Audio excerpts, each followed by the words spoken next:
hopefully the 87's done today, hopefully. I went up to get it this morning and bring it down here because it was sitting up by the barn.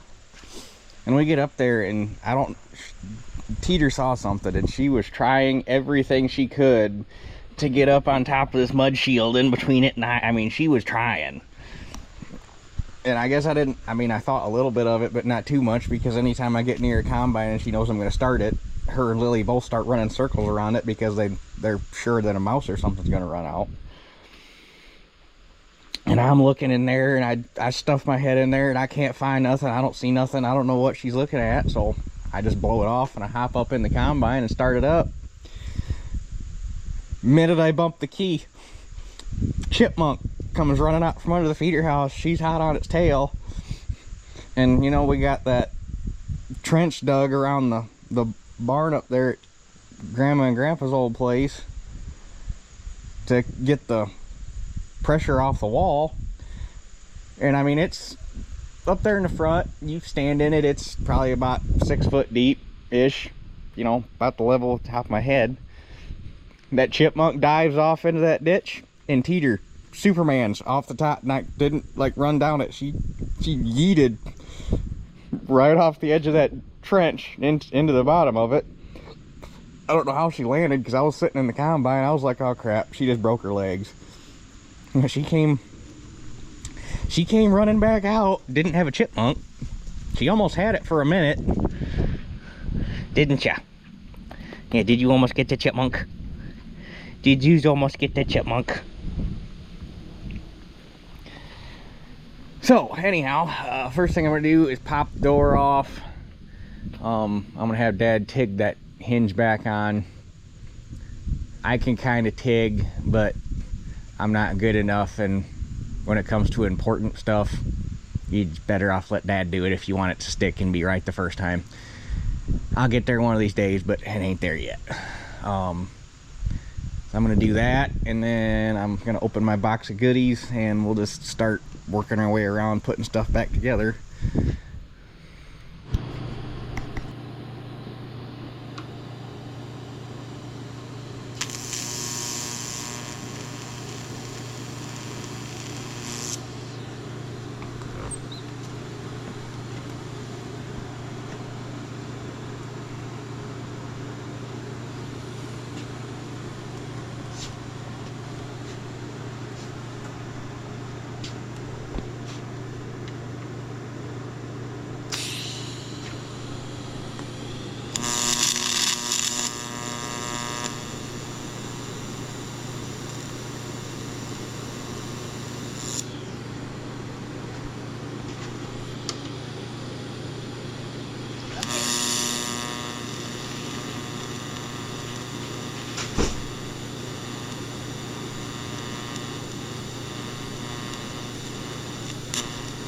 Alright, door's fixed. I got some primer on it so it can go back on later.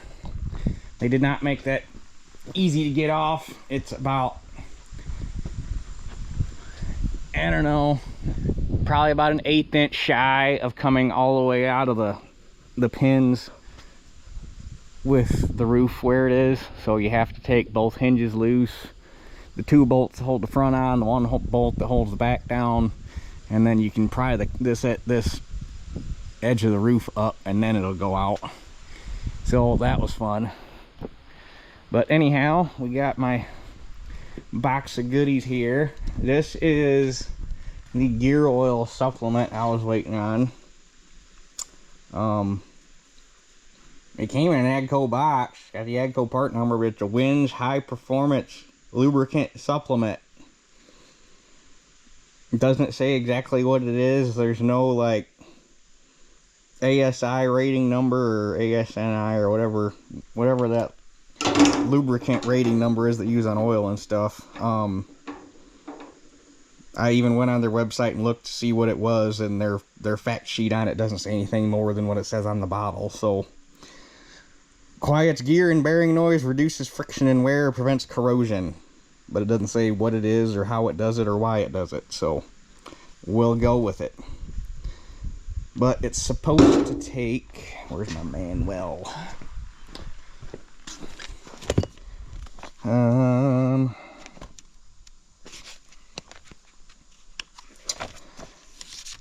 to go back to the page. It seems like it takes all of that and then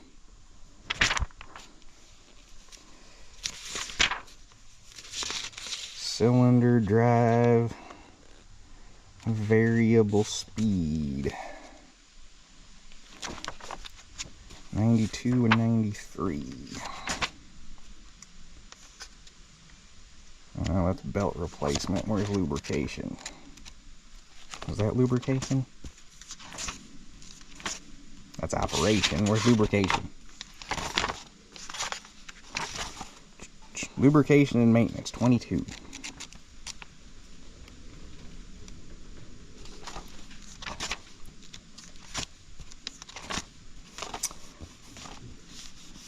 Gearbox.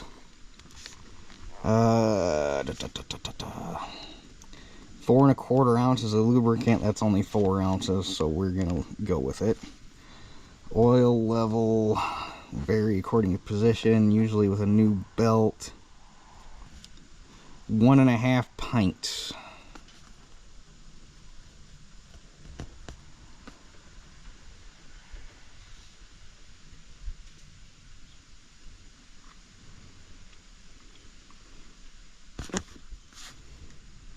And that changes because obviously the gearbox pivots to tension the belt, and unless the quality control on the belts is like spot on, or as the belt stretches or whatever, the position of that gearbox is going to change.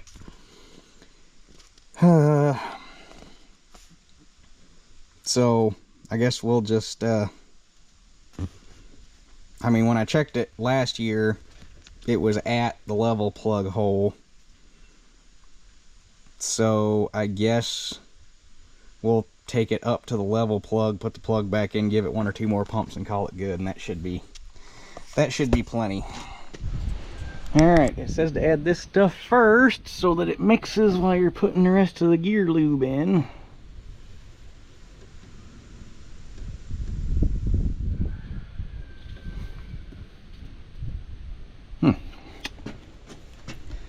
Well, they had a little... Oh. Apparently they feel like they need to double seal it.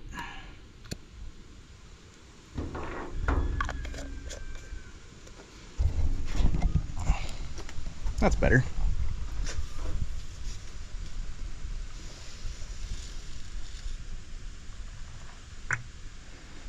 And it's going to use this whole bottle.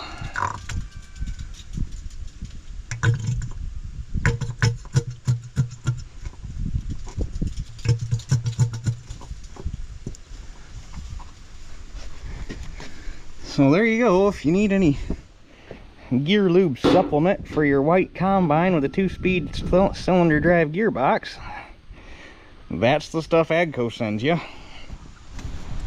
Alright, gearbox is squared away. I ran it up until it was coming out of the level plug and then gave it another 1.5 pumps. Just because if you let the gearbox come down and swing level, it's going to hold more oil than if tipped back. So I figured a little bit, I mean, you don't want to run it, you know, halfway freaking full, because that's way too much, but a little bit over is going to be better than a little bit not enough.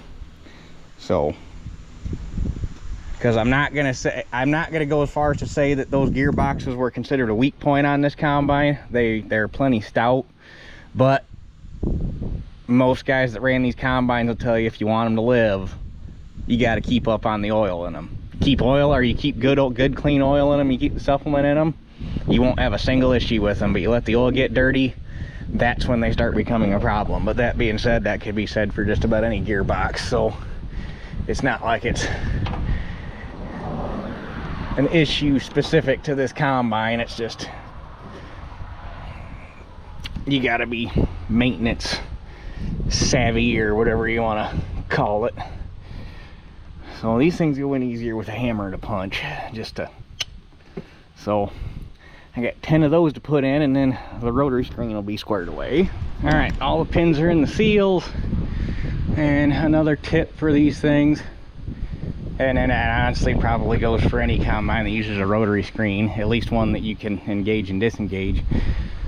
I learned the hard way that if you're going to park this thing for an extended period of time, whether it be in the box, because ironically, the 2 times I had it happen to me, it was parked in the barn.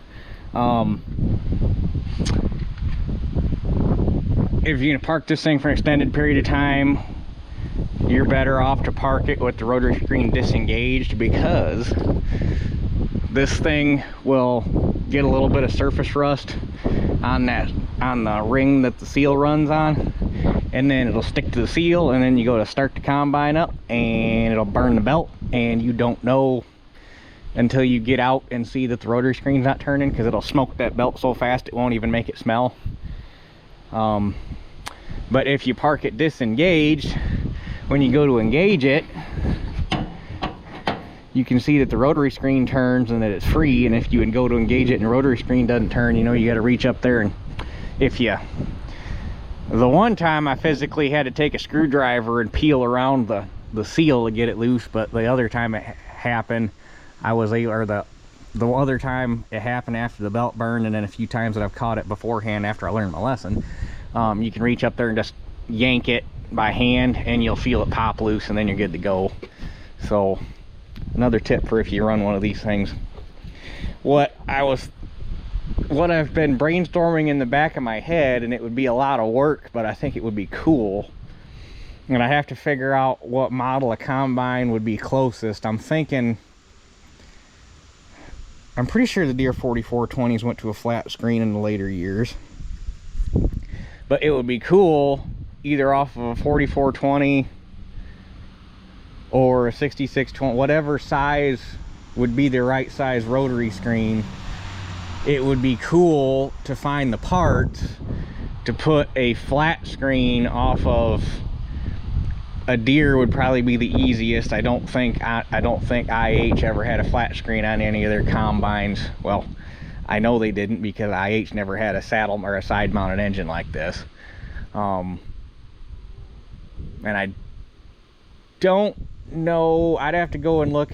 I'm not familiar with the Massey Walker machines that had the engines up here, if they ever went to flat screen, and if they did, what it looked like. But anyway, what I'm getting at, either off of a Deere or a Massey or whatever I could find that has a roughly that diameter flat rotary screen, but get rid of that big dork hanging off the side of the machine and actually put a flat screen on it off of a different machine. Because the way they made this side air housing, I don't think it would be difficult to do the conversion and still use this. It would just be a matter of figuring out the drive, which again I don't think would be hard, because I know Deere, other than Deere didn't use a V-belt, they use that like a serpentine belt style. So you'd have to figure out how to run it, either make a pulley to run a serpentine belt down here or whatever, or like I say, look into a Massey and see how they did it if they went to a flat screen. But I think that'd be cool to do to this, to eliminate that off the side of the machine, and that's one less thing to hook anything on, because that does hang out past, I mean, that is the widest part of the combine. It hangs out past the tire, it hangs out past everything. You put a flat screen on it, now the wheel is the furthest thing hanging out, and you don't wipe that off the side of the combine. But that's kind of a pipe dream. It's nothing that needs to happen for the combine to be functional. I just think it'd be kind of a cool conversion to do, because I'd have to go look at a picture. I don't even think White made the 8920s a flat screen. I'm pretty sure the 8920s were still a rotary screen like this. But don't quote me on that, because honestly, you don't even see that many pictures of 8920s. There just was not that many of them around. So, but anyhow, this side of the machine's done. We got our belts. We can go get that side of the machine put back together. Okay, belts. The beater drive belt has got to go on first.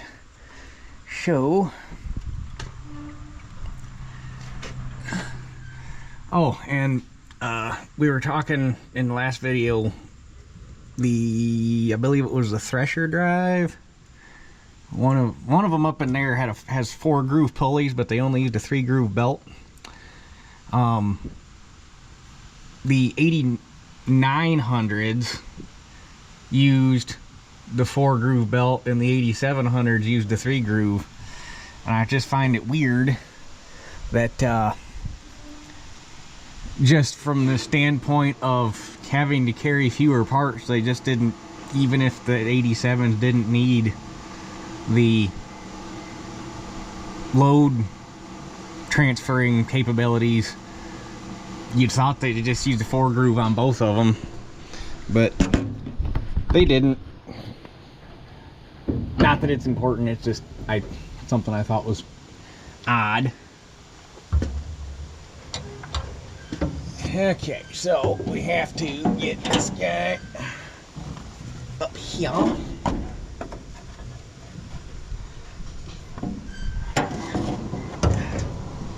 And here. And up there.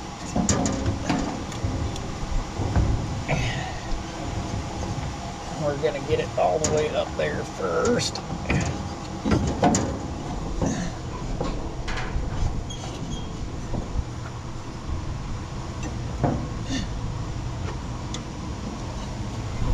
And then once that's on, fan belt, or the new fan belt, can go on.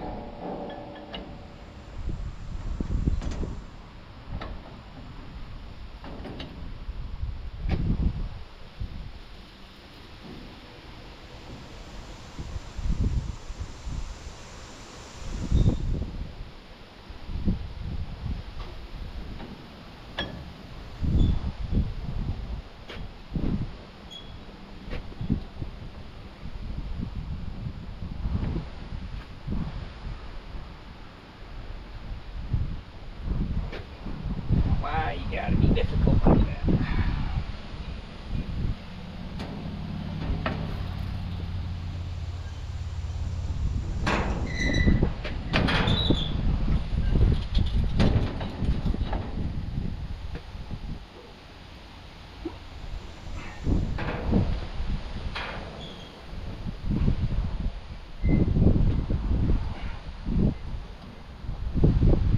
Tensioner's already backed off as far as it can go. It can't go any further.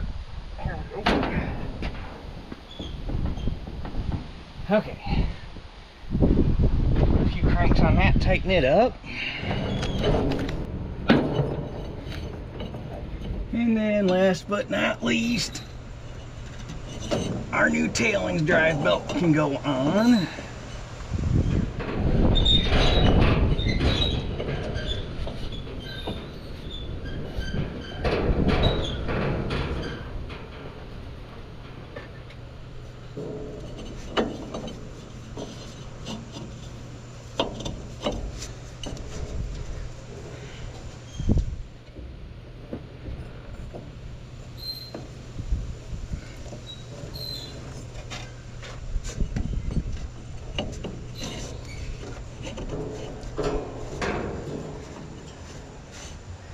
I'm gonna need my wrench. Alright, mud guard's back on for the fan belt's on. Beater drive belt is on. Tailings drive belt is on. Everything up in here is kosher. I did notice, I'll have to replace this real quick, one of the hose clamps, or tube clamps, since it's not on a hose, it's on a tube, is broken.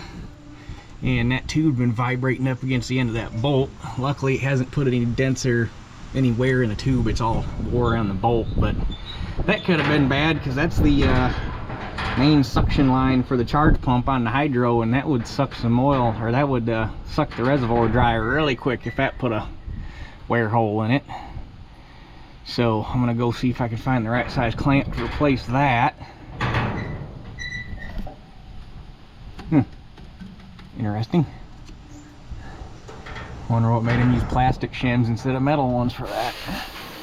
That's what sets the backlash on your bevel gears for the turret auger. But anyhow, squirrel, you'll find a clamp.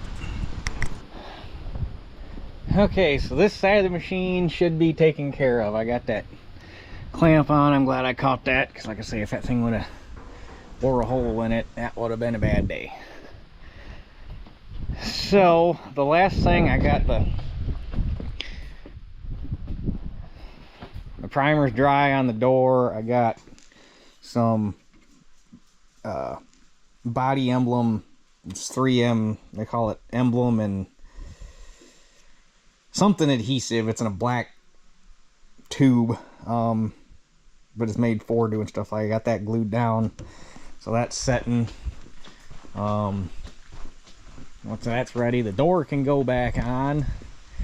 The last thing I want to do, though, or at least investigate doing, is this thing's still doing that goofy deal where it's jumping out of second and third gear.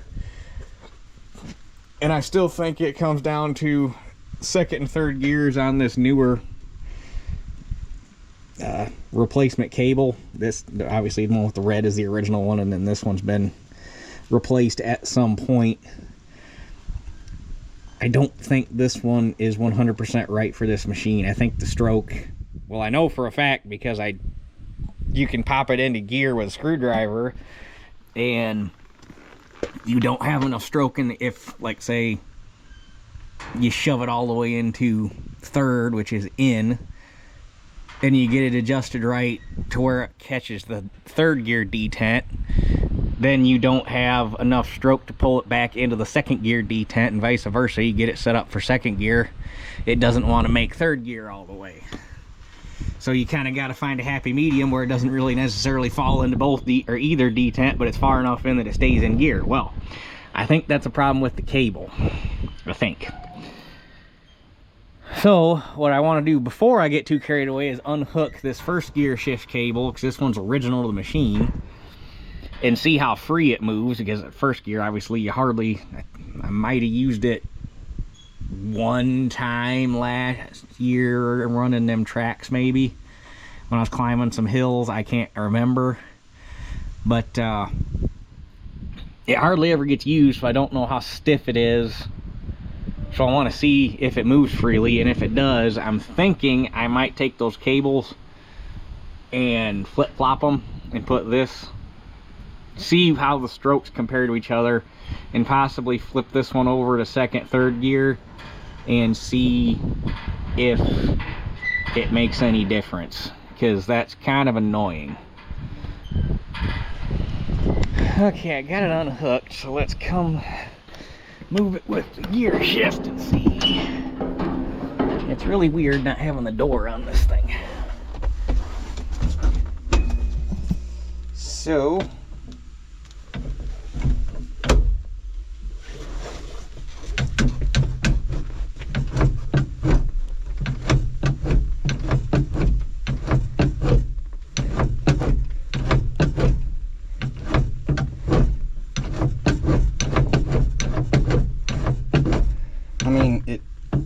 it's stiff, but it's not like, oh my god, it's gonna stick.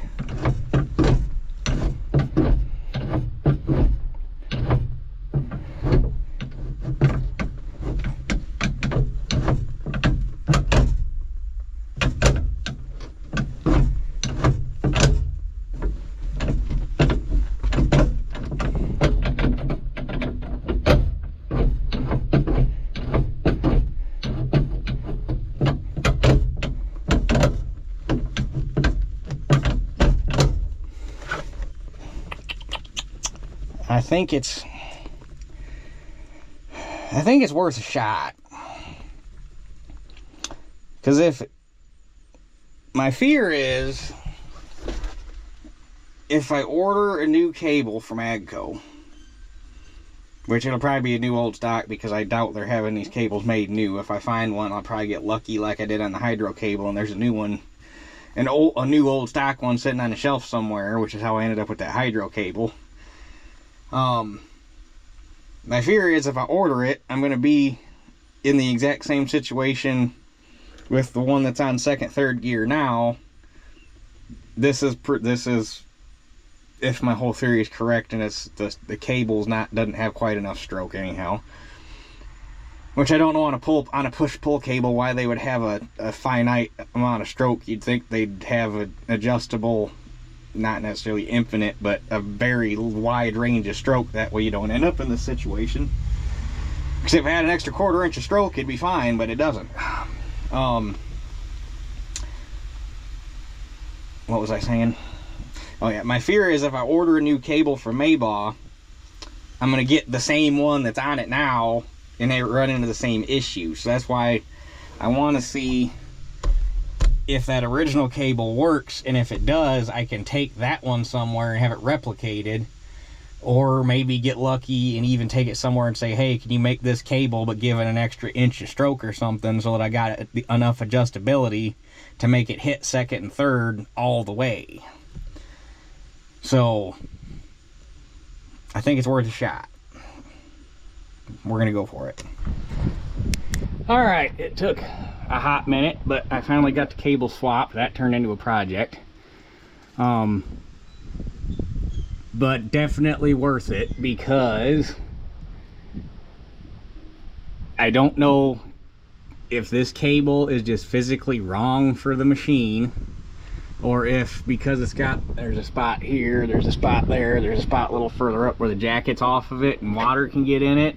If there's some rust or something in this, because this sleeve is, near as I can tell, there's something in there that's what limits the stroke. There's something in there that's got the rust or something growing in there that's got the ends stopped up, and it physically can't, because this one's got hard stops going both ways. This one, I don't know how far out I could pull it, but I could shove the cable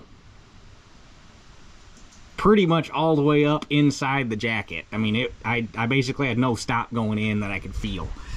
So I have plenty of, now the way I got it set up, neutral is neutral. I've got it's got enough to overshot second gear, and it's got enough to overshot third gear. And now when you move the shifter, you can actually feel all 3 detents.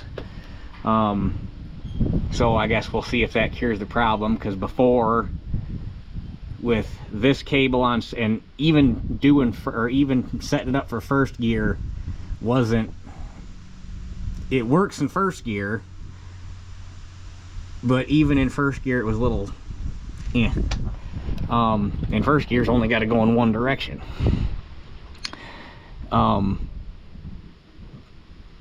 But yeah, so I guess we'll find out. But before I did that, with this cable over here on second and third, you could either adjust it to where you could fall into one detent or the other, and the only way you can get it to work in both gears was you kind of had to set it up to where it kind of halfway felt like it was starting to fall into second, or kind of halfway like it was starting to fall into third, but it never actually had enough stroke to make it all the way to or past second or all the way to third. So hopefully we solve that problem.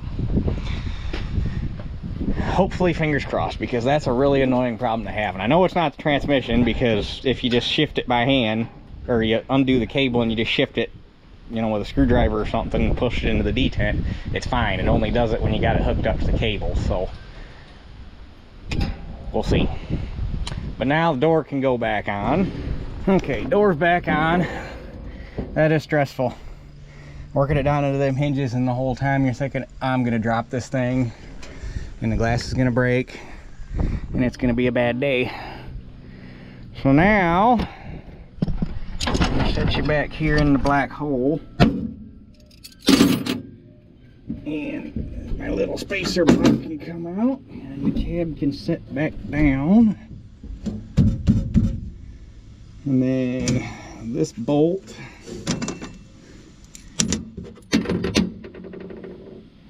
I didn't pay attention to which one came out of where. I think this longer one up here.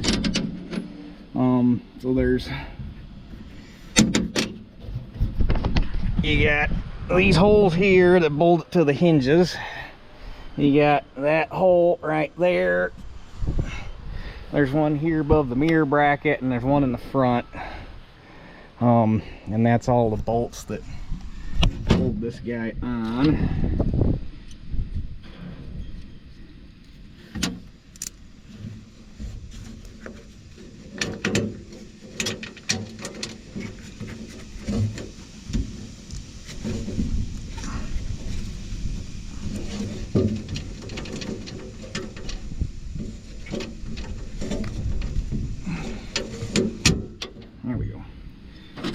I knew this part was going to be fun. They didn't exactly come out the easiest.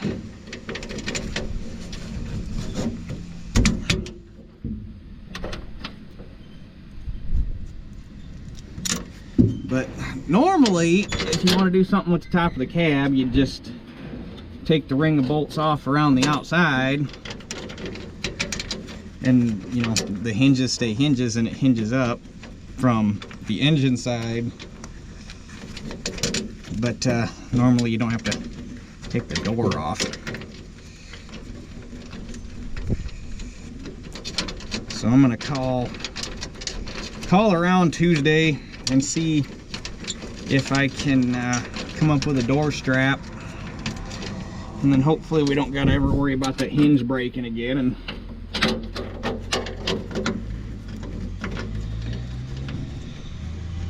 then this won't be a problem anymore.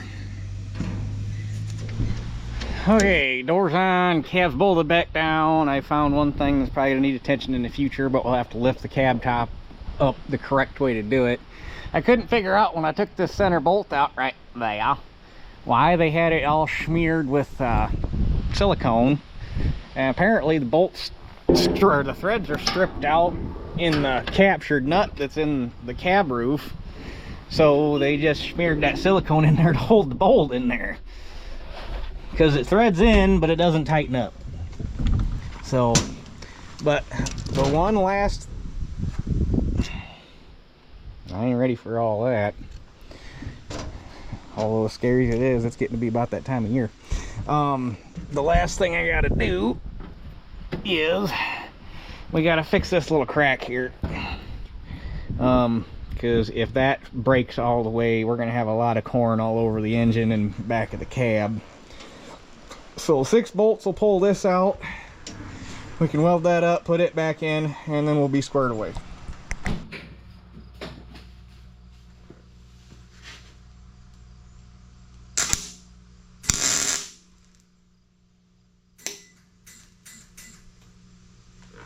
Really?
And with that,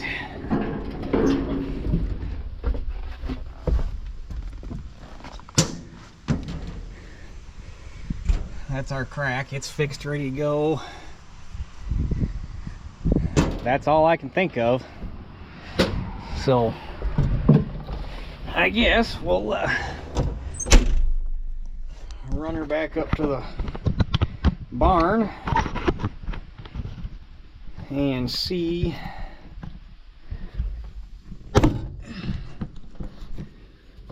if she stays in here.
second up here in the corner. If it stays in, that's probably good, because normally when second would pop out, it'd be when you're pulling a hill or something and you got the transmission under load.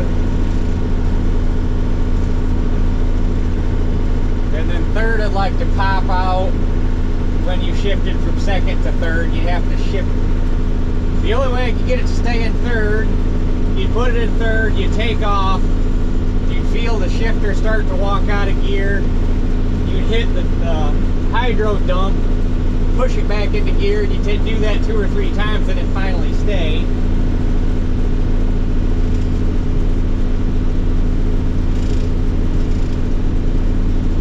But second gear, there was no trick, it wouldn't stay.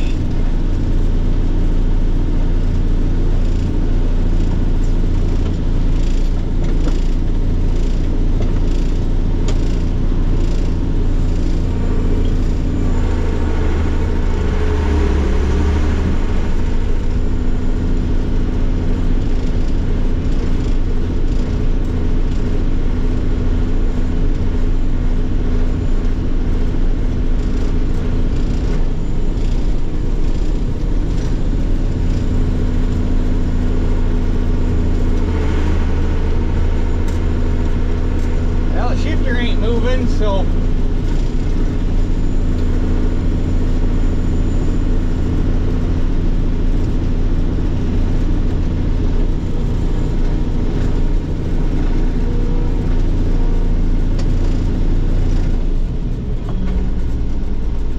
I guess real quick, since we changed so many belts too,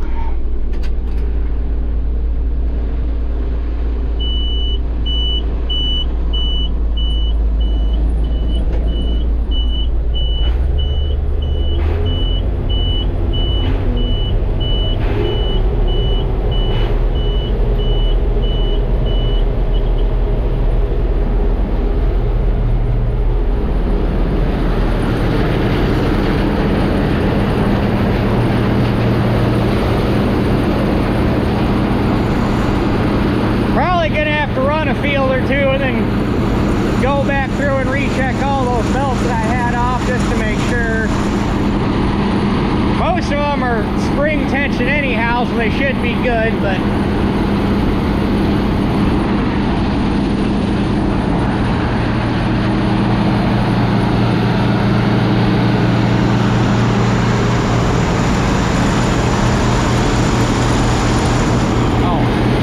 I also want to check fan speed.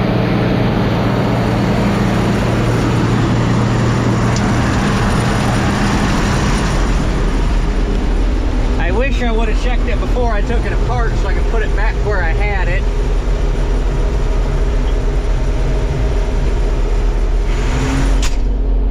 That scared the crap out of me. Seems like I was running about 700.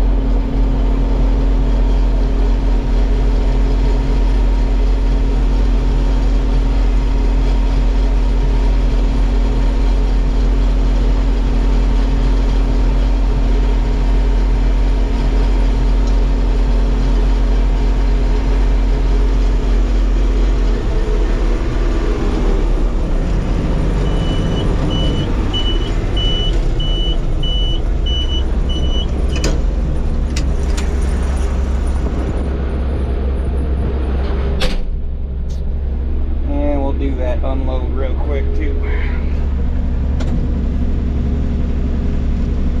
since I had that belt off.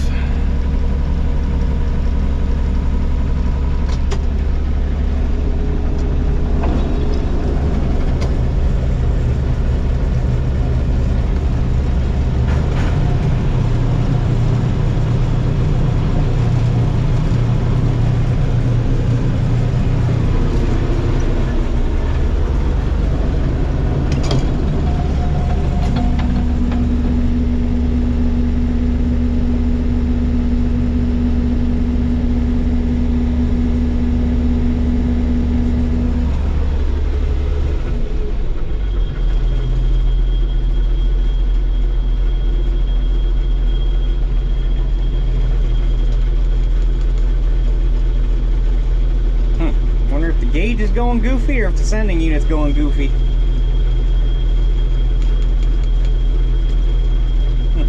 I don't know if you guys saw that. The needle was doing this for a minute and then it settled back down.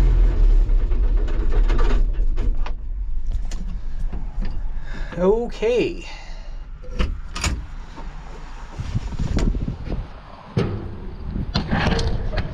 Well, as far as I know, other than that door strap and greasing it, and I want to do clean the cab up, and obviously the windows need cleaned up, as you can see.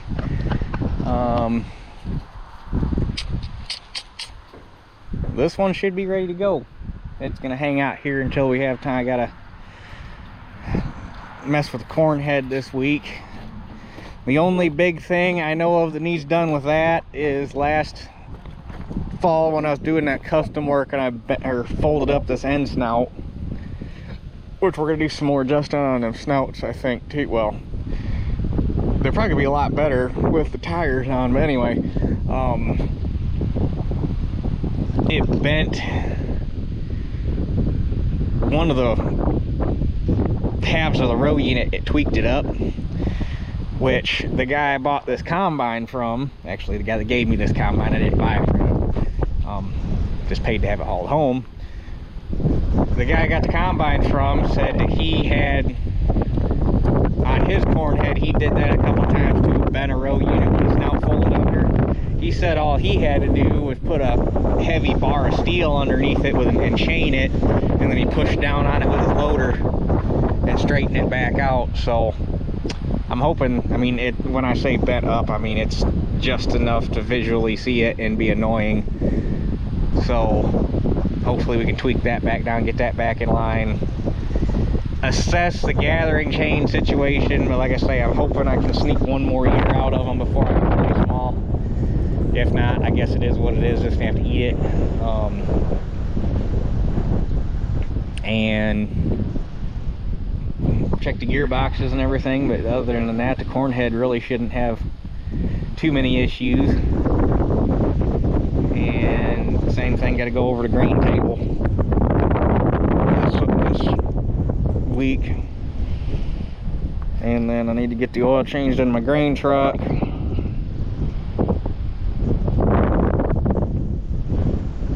And I got to check, I don't know if that's definitely service on his truck or not, but if not, that needs to be done. And then as far as I'm concerned, with that being done, we're ready for fall, and we can try to sneak one more cutting of hay out here. So hopefully next weekend we're looking at working on hay. We'll see. So anyhow, with that being said, that's it for this one. We'll catch you guys on the next one.